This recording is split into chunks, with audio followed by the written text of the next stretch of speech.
So one thing I often get asked when we talk about ANOVA is why can't we just do a whole bunch of different t-tests, right? So let's say I had these three different groups, right?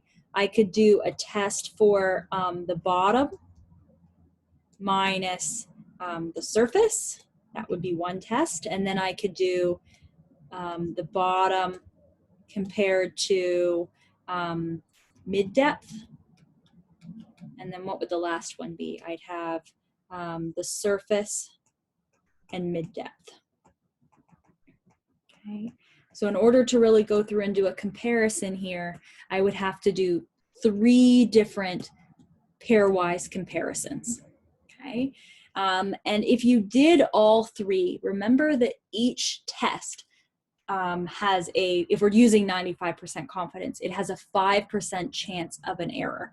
So if we were to do a repeated t-test here, we could work out the probability that there'd be at least one error. So this brings us back to our probability days, but the chances of an error are 5%, right? So the chances of us getting no errors is 95%, right? So let me just do this. Probability of no errors on one test, that's going to be 95%.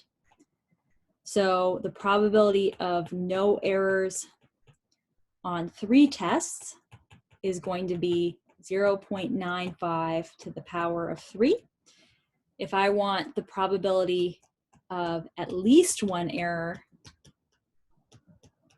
I'm going to do 1 minus that. So I'll have 1 minus the 0.95 cubed.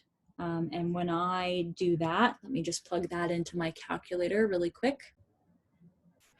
I'm getting 14% with some extra decimals in there.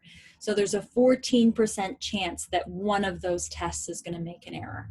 And you can imagine if we had 4 groups instead of just 3, all of the different possible different combinations, right? And if we had to do at least one error for 4 groups, this number here would just get even bigger, right? So it's not a good idea to just be doing multiple pairwise tests. So that's why I'm really going to encourage you to use this ANOVA procedure to just test whether the means for the different groups are different, if there's at least one that's different. And if you really, really want to start doing the pairwise to get at which one is the one that's different, I'm going to really suggest that you look at this pairwise multiple comparisons procedure.